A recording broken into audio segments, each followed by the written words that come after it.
Zobaczcie, jak wypadacie na tle najlepszych polskich kolarzy szosowych. Noga powinna być wyprostowana.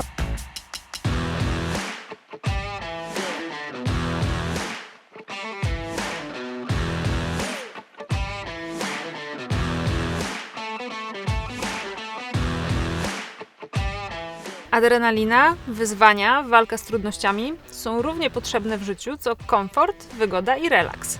Wszystkie te doznania nieustannie towarzyszą nam w naszych codziennych odkryciach, poznawaniu nowych miejsc oraz nowych ludzi i tylko od nas zależy, czy odkrywanie będzie relaksem, czy dawką adrenaliny. Niezależnie, które z podejść wybierzesz, teraz do wspólnego odkrywania i poznawania chciałam zainspirować również Ciebie. Ja, Maja Włoszczowska i mój Ford Explorer. Cześć! Cieszę się, że widzimy się ponownie. Tym razem wspólnie z Explorerem dotarliśmy do Myślenic, by odkryć skrawek malowniczej Małopolski. Znajdujemy się na górze Chełm, wznoszącej się nad Myślenicami, która jest kolebką polskiego kolarstwa zjazdowego, czyli tak zwanego downhillu. Trasą rozpoczynającym się na szczycie i kończącym się w Myślenicach myślę, że moglibyśmy spokojnie poświęcić cały odcinek, ale po naszych przygodach na Czarnej Górze tym razem podejdziemy do roweru mniej ekstremalnie, a bardziej komfortowo. Zaczynamy!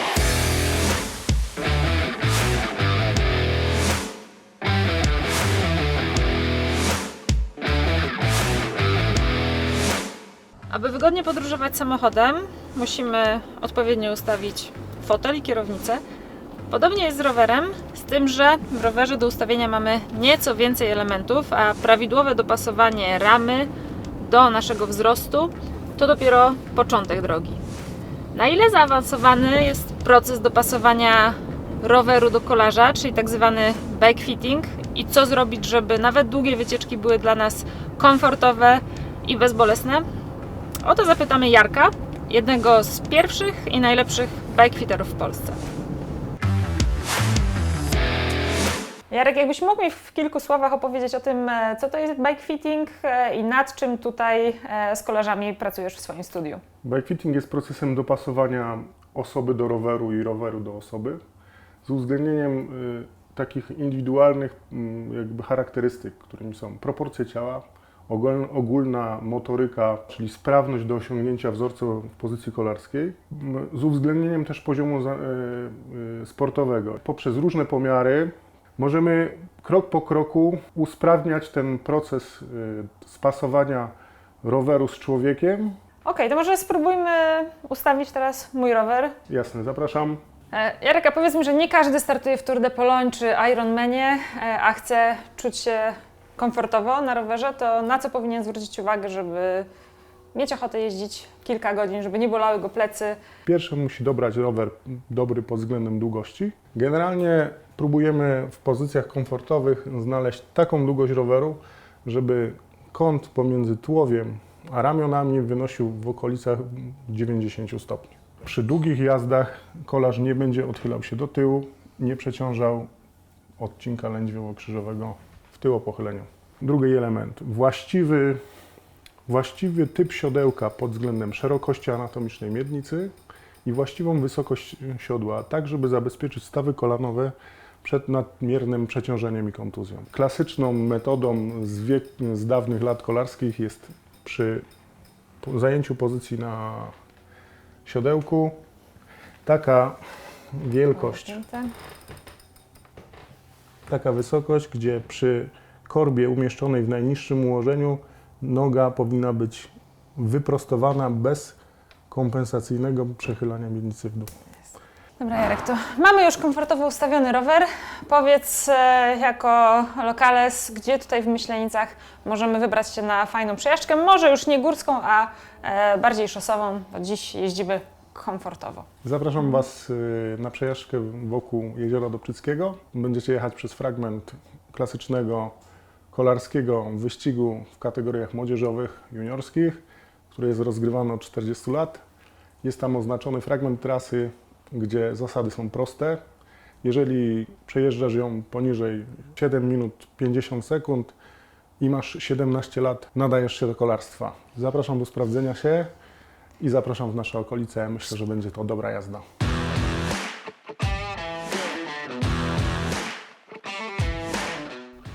Trasa Jarka początkowo wiedzie wzdłuż jeziora Dobczyckiego.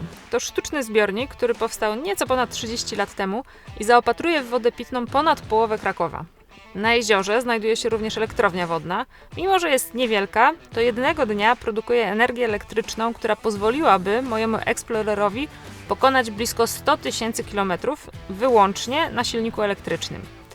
A co do samej trasy, jej asfaltowa nitka z pewnością nie tylko pozwoli odkryć tutejsze okolice i cieszyć się niezapomnianymi widokami, ale dzięki stromym zjazdom i podjazdom ze słynnym odcinkiem pomiarowym pozwoli również sprawdzić własne możliwości na rowerze, a i na pewno poprawi naszą kondycję. No dobrze, trasa Jarka to dopiero rozgrzewka, całkiem solidna rozgrzewka. Link do tej trasy jak zawsze znajdziecie w opisie tego filmu. Polecam zmierzyć się z nią, zwłaszcza ze słynnym segmentem koło jeziora Dobczyckiego. Zobaczcie, jak wypadacie na tle najlepszych polskich kolarzy szosowych. My tymczasem wsiadamy do Explorera i jedziemy obejrzeć kolejną malowniczą trasę wokół innego małopolskiego jeziora. Wygodne i sprawiające przyjemność podróżowanie i odkrywanie to nie tylko komfortowy środek transportu. Równie ważna jest droga, którą się poruszamy. Abyśmy mieli maksimum przyjemności, musi ona być bezpieczna, dobrze oznakowana i odpowiednio wytyczona, tak byśmy mogli skoncentrować się na tym, co dzieje się wokół nas, a nie tylko pod naszymi kołami. Z takim założeniem od wielu lat powstają w Polsce certyfikowane trasy Velo. Co to są trasy Velo i dlaczego warto je odkryć? Zapytajmy eksperta.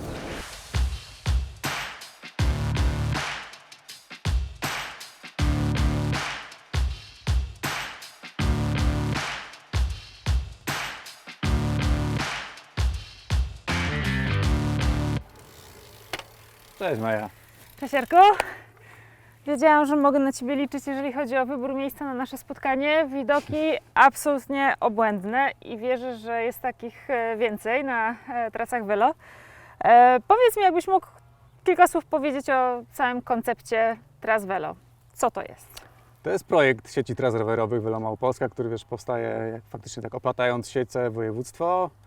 Teraz mamy w zasadzie już około 900 km, w planach jest tak naprawdę 1500.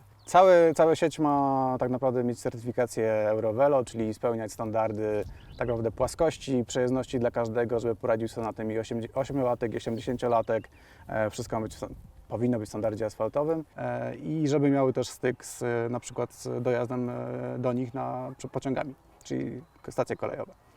Okay, czyli możemy przyjechać sobie pociągiem w jedno miejsce, przejechać trasę i wsiąść do pociągu w Dokładnie innym tak. miejscu? W zasadzie mamy na tyle już gotowych tych tras Velo Dunajec i Wiślanej trasy rowerowej, że możesz sobie wsiąść w Krakowie do pociągu z rowerem, przyjechać do Zakopanego albo Nowego Targu i wrócić właśnie po Velo Dunajec, który jest właśnie częścią tej trasy tutaj nad jeziorem i dobić do ujścia Dunajca do Wisły, tam złapać Wiślaną trasę rowerową i wrócić z powrotem do Krakowa, no jakieś 450 km. A powiedz mi coś więcej teraz o pętli tutaj wokół jeziora Czorsztyńskiego, bo nie ukrywam, że ta panorama mnie najbardziej przyciągnęła do Małopolski i w ten rejon. Pętla cała, taka najprostszej wersji, ma 30 km, czyli z tą opcją takiego transportu statkiem lub gondolką między zamkami w Czorsztynie i Lidzicy. Mi ta wersja ze statkiem całkiem się podoba, to jest dodatkowa atrakcja.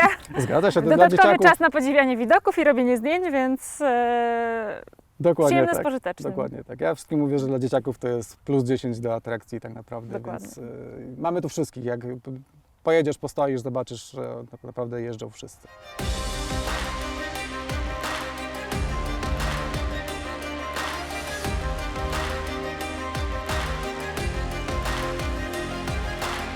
Przepiękną trasą wokół jeziora Czorsztyńskiego dotarliśmy do końca tego odcinka. Jak widzicie, w Małopolsce jest wiele do odkrycia, a teraz dzięki trasom Velo można to robić komfortowo jak nigdy dotąd. Dziękuję, że byliście dzisiaj ze mną i razem z Explorerem zapraszam Was do kolejnego odcinka. Do zobaczenia!